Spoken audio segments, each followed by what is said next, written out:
Hello, we're in Otres Beach, just outside Sihanoukville in Cambodia. Has it changed much? Well, keep watching this video and I will tell you exactly what is going on here in Otres at the moment. And if you're thinking of coming here, this is the video you need to watch right now.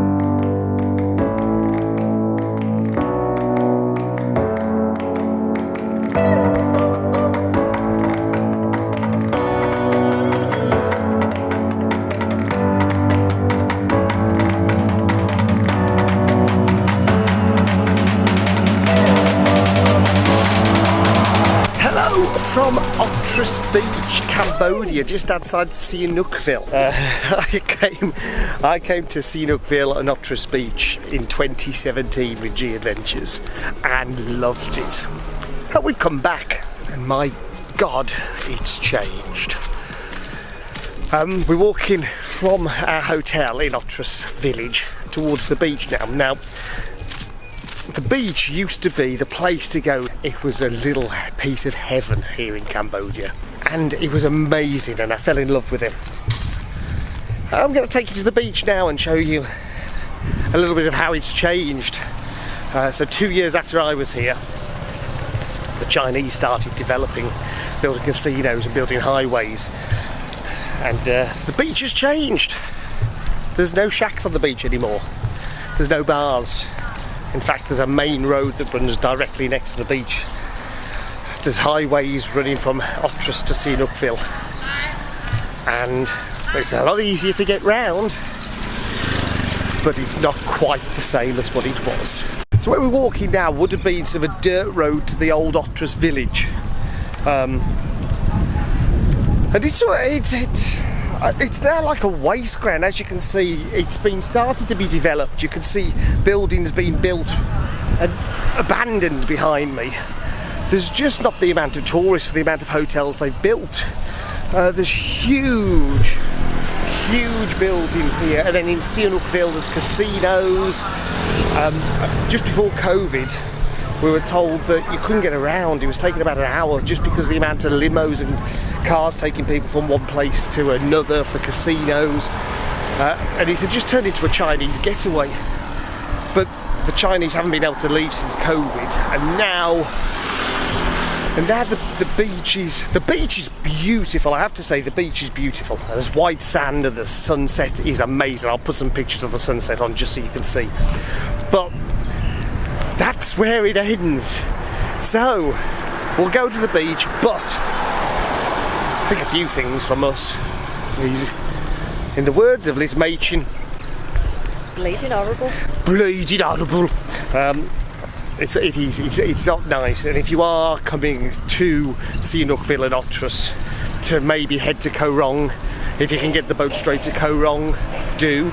If not, then go and stop at Pappa Pipos, which is one of the original, can I say at my age, the OG? No, I can't. I mustn't, I won't. One of the original beach bars. And he's still going. He's got a place which we are so thankful to have found. We've been there nearly every night so far. They do amazing pizzas, good drinks, and yeah, stay there and move on. But we're about to cross one of these new Chinese highways. Now this road is huge. I think it's not quite a dual carriageway, but it's 2 lanes each way. Now normally it'd be a nightmare to cross, but I think we're just going to prove how easy it is to cross what should be one of the busiest highways in Sihanoukville. There's literally nobody on this road. It's huge, and for no reason. At the end of this video, we're going to go through a few things that we've discovered and learned in Cambodia. Top tip: coffee is often more expensive than beer. So beer is the answer for most morning drinks. It's the cause and solution to all life's problems, and I'm having it for $1 instead of a coffee for $2. I didn't get this camera out in Phnom Penh I didn't think it was the right place to do it, not just because of the killing fields and the genocide museum, but it seemed mainly a place to be going out at night, and I didn't want to be taking you lot out at night because I was going to be enjoying myself and I didn't want to bring you along. I'll drop some photos in so you can see, because Phnom Penh was amazing, and we'll tell you a little bit about that after we've been down to the beach. We'll tell you about Kampot as well, which we had a great time again. I just don't know why I didn't bring this cat. I think it was so dusty there, and we were in a room with no air conditioning. We knew that when we booked it, and we tried it, but we won't be trying it again. The room was lovely and the hosts were amazing, but poor Liz got attacked by a horsefly. The room was hot. We just felt hot and bothered, and we didn't really want to be filming ourselves for that nonsense, so I'll tell you about Kampot anyway, and then I'm going to tell you a little bit about a few things that have changed in Cambodia and a few things I think you should know if you're coming here. But I'm going to turn you around because we've just arrived at the beach, and you'll see why it was such a good beach and why people came here. It's still stunning, it's just not what it was.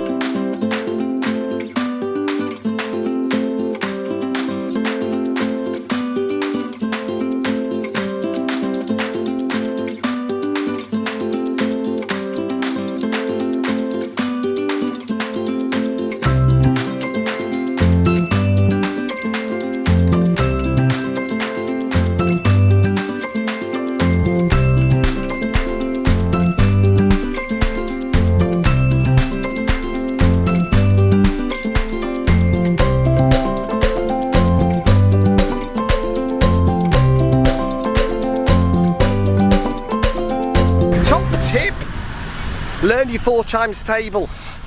It's $1 to 4,000 real. If you can do that, you know how much you're spending all the time.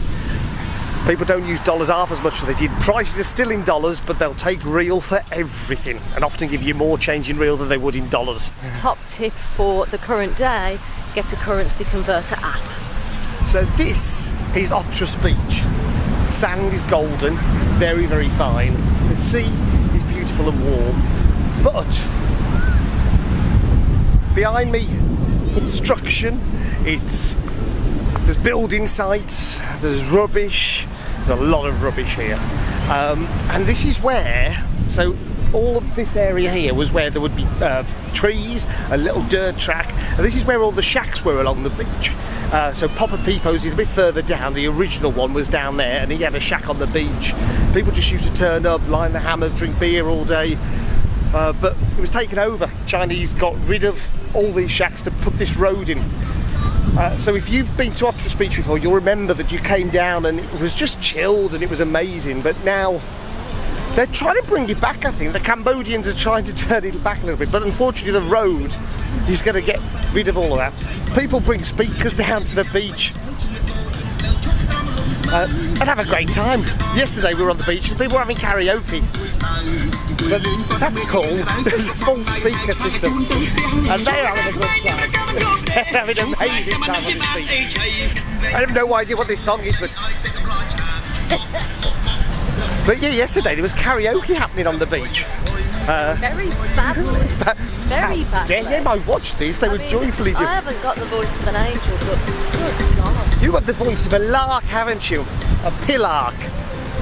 Dying one. Oh, yes. I was thinking yesterday. And this happens on the beach here, motorbikes. Here he is, he's got ice cream, a motorbike on the beach with ice cream. They're all after a bit of fame, aren't they? Loose tyre, loose tyre, loose tyre, loose tyre. We had a beach day yesterday, didn't we? And like you say, the beach is lovely. The beach is lovely. The sand is fine and white. The sea is really warm. I was swimming in the sea and I was looking out into the distance and thinking, oh, this isn't too bad. It's quite nice. It's not quite as picturesque as a lot of places we've been on the beach at. And so I don't know, it's quite nice. But then I turn round and behind you just see what looks like a construction site. I'll turn you around. See, there's huge buildings, but there's just not enough people here for the amount of buildings there are. So this is the Otres end, and then Sihanoukville, which is now high-rise casinos, is down there. It's probably takes an hour to walk. We're walking towards a coffee shop just to have a coffee before sunset because we're mad and we're going to be awake all night. Coffee after 3 p.m. So as you can see, the beach is stunning. There's palm trees still on the beach. The sand is golden. I'd say white sand. You can, and she has. I will. It's white sand. But this is the road that's been built right next to the beach. So this is the road that got rid of all the shacks and the huts and the places to hang out. The one good thing though is there is now a promenade, which is totally flat. So if you're into your skating, your roller skating, it's perfect. Unless you want to weave around motorbikes. I mean, that's probably the only thing that's going on here. You'll be weaving motorbikes, small children and ladies cooking very hot food on plastic chairs. You want food? Stinky food. Stinky food. And that's another thing. There's a load of street food vans, like the little vans. And we've really liked those in places we've been to, like Bangkok and just other places in Thailand, for example. But these, they just look unappealing. They just look like, I don't know, you're eating, who knows what you're eating? As we all know, I love a bit of questionable meat on a stick. I'm all for some questionable meat on a stick.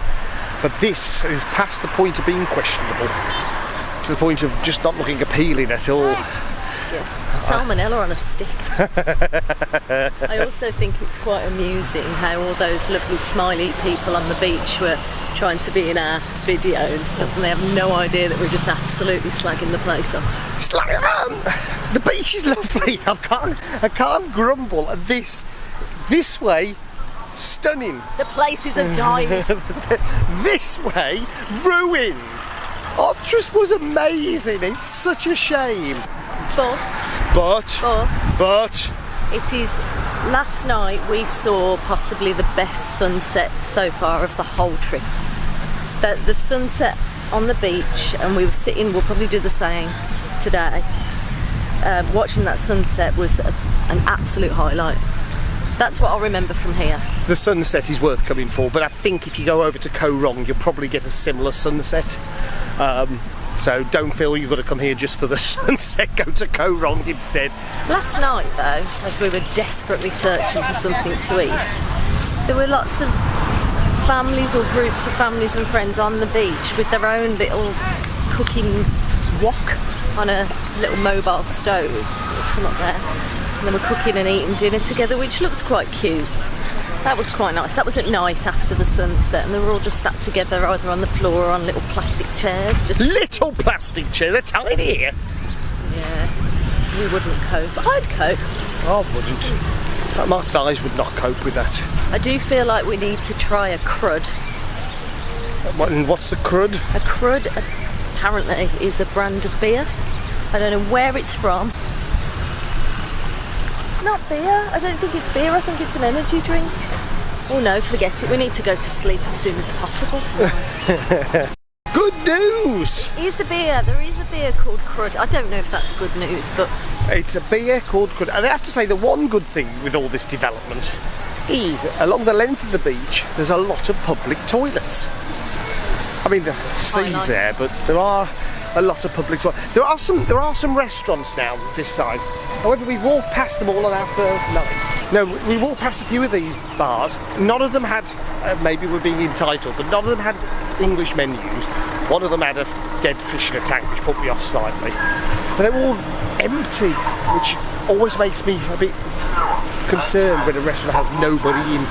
It's not necessarily an awful thing to have menus that don't have English writing on, but the pictures were really unclear. The waiters and waitresses couldn't really help us because they couldn't understand us. And we tried to use Google Translate, didn't we? And it just wasn't working. It was coming up with very random things. Words, You keep watching, we'll give you some top tips for coming back to Cambodia, which I have to say you should do. Yes. Cambodia was, when I first came, one of my favourite countries I've ever been to, and still is. And as soon as we got into Siem Reap, I remembered why. So, our time in Cambodia is nearly at an end. We're finishing here on Otres Beach. We've told you enough about that, so let's move on. Let's talk about Phnom Penh. Now, Phnom Penh I've been to before, and it's a place that you need to explore, but mainly by night. It's amazing. Find some secret bars. There's bars all over the place, some hidden behind doors, and some with the most amazing toilets you'll ever see. Just search the city and you'll find some amazing places to eat and drink. The Japanese tapas we had on our last night was out of this world, and most of the plates were like $2-3, so it's affordable and it's amazing. Do the sunset cruise, and of course you must go and see the Genocide Museum and the killing fields. It's awful history, but it's modern history, and you need to know about it to understand the people of Cambodia. And we went down to Kampot. Kampot was amazing. The national park, Boat Court National Park, hire a moped or hire a tuk-tuk, go up and see the waterfalls. We went in dry season. Waterfall wasn't quite as impressive as we expected, but it was well worth going up. The drive up into the mountains was stunning. We then went down to Kep and had the most amazing crab we have ever eaten. The crab and mock was perhaps the best dish of the whole trip so far. So go to Kep and go to the crab market and eat as much crab as you can. So a few things you need to know if you're coming to Cambodia. Number one, dollars aren't king anymore. Mainly real is used here. So when I was last here, dollars were used everywhere. You can get them out of the ATM, not so much anymore. $100 is what will come out of the ATM, and you'll get your change in real. So get used to using real over the dollar. Second thing, bugs, not quite so on the menu as they were before. You'll find them, but not quite how they were. So if you're coming for your bug experience, don't bother. Tuk-tuk drivers, they're not out to get you. They just want to show you their town, they want to show you where they live and barter with them, but you're going to get a really good deal from them. The other thing you need to know here is the bus transport is amazing. For between £5 and £12 you can get to most places in Cambodia, and it's great transport. It's been on time, it's run well, so take a bus, see the sights and enjoy Cambodia. Another Cambodian top tip for you: if you want to blend in Cambodian society as a true Cambodian, there's one thing you need to do to assert, that's the word I'm looking for, assert your authority, and it's this. I must be like really wealthy in Cambodia. It's the t-shirt roll and your belly has to be out.